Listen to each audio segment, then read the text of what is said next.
اعوذ باللہ من الشیطان الرجیم، بسم اللہ الرحمن الرحیم۔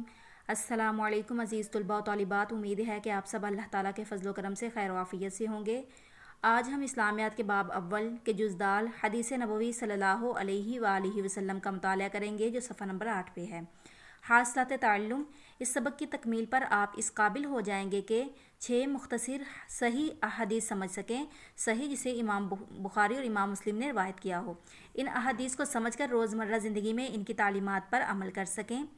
حضرت محمد رسول اللہ خاتم النبیین صلی اللہ علیہ وآلہ وسلم کے قول، فعل اور تقریر کو حدیث کہتے ہیں۔ آئیے حدیث نمبر 1 پڑھتے ہیں۔ اذا لم تستحی فاصنع ما شئت، جب تم حیا نہ کرو تو جو چاہے کرو۔ حیا ایمان کی ایک شاخ ہے۔ حیا عربی زبان کا لفظ ہے جو لفظ حیات سے نکلا ہے۔ حیات کا معنی زندگی ہے۔ اس کا مطلب ہے کسی بھی معاشرے یا فرد میں حیا کا ہونا زندگی کی علامت ہے۔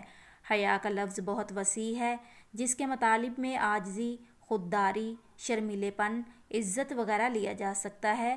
مومن کی زندگی میں حیا ایک لازمی جز ہے۔ یہ ایمان کا حصہ ہے، جس کے بغیر انسان کا ایمان مکمل نہیں ہو سکتا۔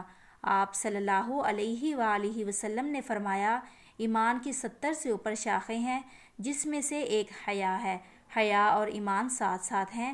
اگر حیا انسان کے اندر سے رخصت ہو گئی تو ایمان بھی جاتا رہے گا، کیونکہ سارے نیک اعمال کی بنیاد حیا ہے۔ حیا وہ خوبی ہے جو انسان کو گناہ کے رستے پر جانے سے بچاتی ہے۔ یہ انسان کی زبان، اس کی نگاہوں، کانوں اور اس کے قدموں کو غلط کاموں سے روکتی ہے۔ جب انسان میں حیا نہ رہے تو وہ بے حس ہو جاتا ہے، اسے نہ تو گناہ کا احساس ہو پاتا ہے، نہ اللہ کی ناراضگی کا ڈر۔ اس لیے کہا گیا ہے، جب تم حیا نہ کرو تو جو چاہے کرو۔ آئیے حدیث نمبر 2 پڑھتے ہیں۔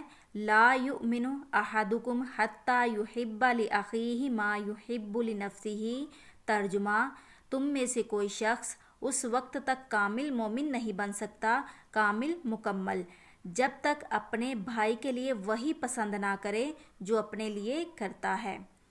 انا خاتم النبیین لا نبی بعدی، ترجمہ، میں آخری نبی ہوں، میرے بعد کوئی نبی پیدا نہ ہوگا۔ یعنی حضور صلی اللہ علیہ وآلہ وسلم کے بعد نبوت کا دروازہ ہمیشہ ہمیشہ کے لیے بند ہو گیا۔ اب کوئی شخص نبوت کا دعویٰ کرتا ہے تو دنیا میں اس سے جھوٹا کوئی اور شخص نہیں ہو سکتا۔ جھوٹا دعویٰ کرنے والے شخص کا ٹھکانہ جہنم ہوگا۔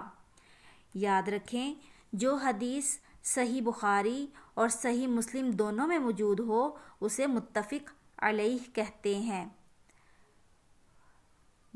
دعاؤں میں یاد رکھیے گا، اپنا بہت سا خیال رکھیے گا۔ اللہ حافظ۔